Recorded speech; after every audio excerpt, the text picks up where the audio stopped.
గుంటూరులో వెనుకబడిన కులాల హక్కుల సాధన కోసం సిపిఐ రాష్ట్ర కార్యవర్గ సభ్యుడు జల్గం అజయ్ కుమార్ పిలుపునిచ్చారు. రాష్ట్రంలో సుమారుగా 143 బీసీ కులాలు ఉన్నప్పటికీ గత స్థానిక సంస్థల ఎన్నికల్లో వారికి కేటాయించిన స్థానాలు గణనీయంగా తగ్గించడంతో వేల సంఖ్యలో బీసీ ప్రతినిధులు ఎన్నికల హక్కులను కోల్పోయారని ఆయన విమర్శించారు. బీసీల హక్కుల కోసం ప్రభుత్వంపై ఒత్తిడి తీసుకురావడం లక్ష్యంగా అక్టోబర్ 7న గుంటూరు కొత్తపేట మల్లయ్య లింగం భవనంలో ఉదయం 10 గంటలకు రౌండ్ టేబుల్ సమావేశం నిర్వహిస్తున్నట్లుగా ఆయన తెలిపారు. ప్రధానమైనటువంటి అంశం దేశవ్యాప్తంగా ఉన్నటువంటి వెనుకబడిన వర్గాలకు సంబంధించినటువంటి ప్రజలు అధికారానికి దూరంగా, అలాగే స్థానిక సంస్థల్లో, పార్లమెంటులో, అసెంబ్లీలో తగినటువంటి ప్రాతినిధ్యం ఆయా వర్గాల జనాభాకి తగినటువంటి పద్ధతుల్లో లేదనే అంశాన్ని చర్చించి కేంద్రంలో అన్ని రాష్ట్రాల్లో మన ఆంధ్రప్రదేశ్తో సహా అన్ని చోట్ల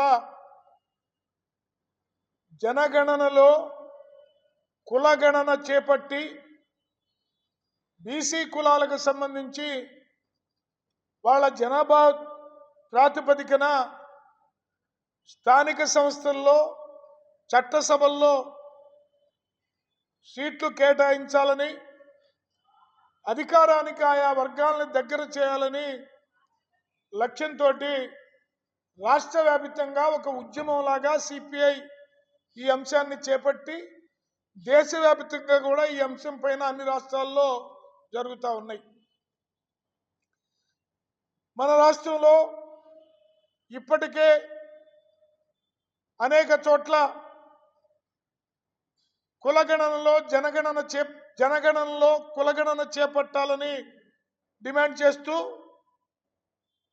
సభలు, సమావేశాలు, రౌండ్ టేబుల్ సమావేశాలు నిర్వహించి ఆ అంశం యొక్క ప్రాధాన్యతని చాటుతూ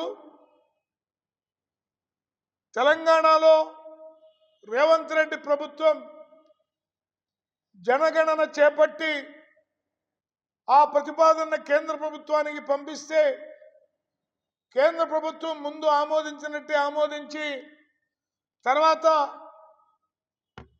వాళ్ళు దాన్ని ఒక కొర్రి వేసి ఆపివేయటం అనేది జరిగింది.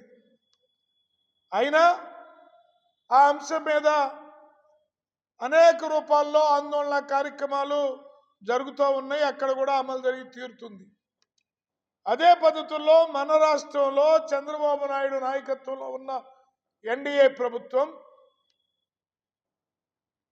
జనగణనలో కులగణన చేపట్టాలని యుద్ధ ప్రాతిపదిక మీద చేపట్టి జనవరిలో జరగబోతున్నటువంటి స్థానిక సంస్థల ఎన్నికల్లోనే ఆ ధామాషా ప్రకారం బీసీల్లో ఉన్నటువంటి ఆయా వర్గాలకి ప్రాతినిధ్యం ఉండే పద్ధతుల్లో ఈ యొక్క జనగణన చేపట్టాలని డిమాండ్ చేస్తూ రేపు 7వ తారీఖున గుంటూరు జిల్లా స్థాయి రౌండ్ టేబుల్ సమావేశాన్ని ఇక్కడ నిర్వహిస్తూ ఉన్నాం.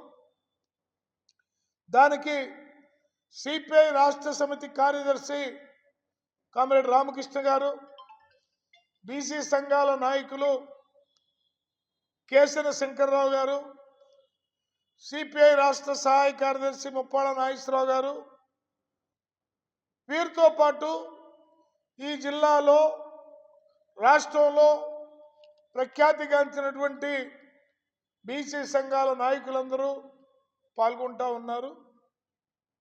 దీని నిర్వహణ రాష్ట్ర వ్యాప్తంగా కమ్యూనిస్టు పార్టీ ఆధ్వర్యంలో జరుగుతూ ఉంది. దీన్ని ప్రజలు కూడా ఆలోచించాలి. ఎన్నికలు వచ్చినప్పుడు ఏమన్నా బీసీలకు 4 సీట్లు ఇచ్చాం, బీసీలకు 3 సీట్లు ఇచ్చాం అని ఏదో వాళ్ళ దయాదాక్షిణ్యాల మీద ఇస్తూ ఉన్నారు. కానీ వాళ్ళ జనాభా ఎంత, వాళ్ళకి ఇస్తున్న సీట్లన్నీ అనేదాన్ని పరిశీలించాల్సినటువంటి అవసరం ఇవాళ ఉన్నదనేది చెప్తూ 7వ తేదీ జరగబోయే ఈ సభకి బీసీ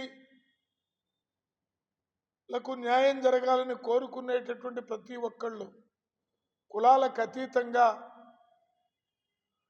తరతరాలుగా అణగారినటువంటి వర్గాలకి తోడు నిలబట్టే లక్ష్యంగా ఉండాలని చెప్పేసి కోరుతూ రేపు జరగబోయే ఈ యొక్క రౌండ్ టేబుల్ సమావేశంలో అందరూ పాల్గొని జయప్రదం చేయవలసిందిగా విజ్ఞప్తి చేస్తూ ఉన్నాం.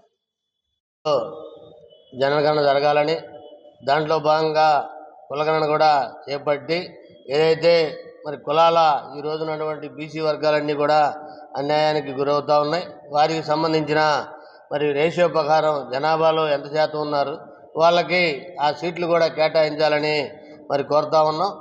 మొన్న చండీగఢ్లో సిపిఐ జాతీయ మహాసభలో కూడా తీసుకున్న నిర్ణయం ప్రకారం మన ఈ రాష్ట్రంలో అన్ని చోట్ల కూడా మరి సభలు సమావేశాలు అట్లాగే రౌండ్ టేబుల్ సమావేశాల ద్వారా సిపిఐ ఆధ్వర్యంలో మరి బీసీలకు న్యాయం జరిగే దాంట్లో భాగంగా మరి అన్ని చోట్ల జరుగుతూ ఉన్నాయి. దాంట్లో భాగంగా మరి రేపు మల్లలింగం భవన్ కొత్తపేట నందు ఇక్కడ ఇదే హాల్లో మరి రౌండ్ టేబుల్ సమావేశం నిర్వహిస్తూ ఉన్నాం. దాంట్లో ముఖ్య ఉద్దేశం ఏదైతే అనేక సంవత్సరాలుగా బీసీలకి అన్యాయం జరుగుతూ ఉంది. మరి సీట్లు దయాదాక్షిణ్యాలతో ఇస్తూ ఉన్నారు. మరి జనగణన చేసి దాంట్లో కులగణన చేసిన తర్వాత ఏ కులానికి అన్ని మరి రిజర్వేషన్లు అనేది కూడా అమలు జరిపితే వారికి కూడా న్యాయం జరిగిద్దనే ఉద్దేశంతో మరి జరిగే ఈ రౌండ్ టేబుల్ సమావేశంలో మరి నగరంలోని అట్లాగే జిల్లాలోని మరి బీసీ సోదరులంతా కూడా పాల్గొని మరి సిపిఐ ఇచ్చే పిలుపుని విజయవంతం చేయాలని కోరుతా ఉన్నాం. దేశవ్యాప్తంగా జనగణనతో పాటు కులగణన జరగాలని చెప్పి అన్ని దేశంలో కేంద్ర ప్రభుత్వాన్ని అదేవిధంగా అన్ని రాష్ట్ర ప్రభుత్వాలకి విజ్ఞప్తి చేస్తూ ఎన్నో విషయాలతో రాష్ట్ర జాతీయ సమితిలో కూడా ఈ తీర్మానం చేసుకొని ఈరోజు ఈ రాష్ట్రంలో జనగణనతో పాటు కులగణన జరగాలి. పక్క రాష్ట్రమైనటువంటి తెలంగాణలో జనగణనతో పాటు కులగణన చేసి 42% బీసీలకి రిజర్వేషన్ కావాలని చెప్పి అక్కడ అసెంబ్లీ తీర్మానం చేసి కేంద్రం ఉంది. అదేవిధంగా మన పక్కన కర్ణాటకలో కూడా నెల రోజుల్లో జనగణనతో పాటు కులగణన జరగాలని చెప్పి ఆ ప్రభుత్వం అల్టిమేట్ ఇవ్వటం, ఇంకా 3 రోజుల్లో అక్కడ కూడా కులగణన జరుగుతుంది. అక్కడ కూడా రిజర్వేషన్ పెడతానికి ప్రభుత్వాలు చేస్తుంది. కానీ మన ప్రభుత్వానికి డేటా ఉంది, అన్నీ ఉన్నాయి. రాష్ట్ర ప్రభుత్వానికి మనం కులగణన చేయటం జనగణనతో పాటు పెద్ద సమస్య కాదు. సచివాలయ వ్యవస్థ ఉంది, అది ప్రతి ఒక్క కుటుంబ డేటాతో ఈ ప్రభుత్వానికి చేతిలో ఉంది. కాబట్టి ఈ ప్రభుత్వం కూడా ఈ జనవరిలో జరిగినటువంటి స్థానిక ఎలక్షన్ లోపే కులగణన చేసి మన యొక్క బీసీ వర్గాలకి వెనుకబడిన వర్గాలకి తెలంగాణ ప్రభుత్వం ఏదైనటువంటి ఇచ్చిందో తమాషా పాకం ఎంతమంది జనం ఉంటే అంతమందికి వాళ్ళకి ఇక్కడ రిజర్వేషన్లో స్థానిక ఎలక్షన్ కల్పించాలని చెప్పి సిపిఐ పార్టీగా డిమాండ్ చేస్తున్నాం.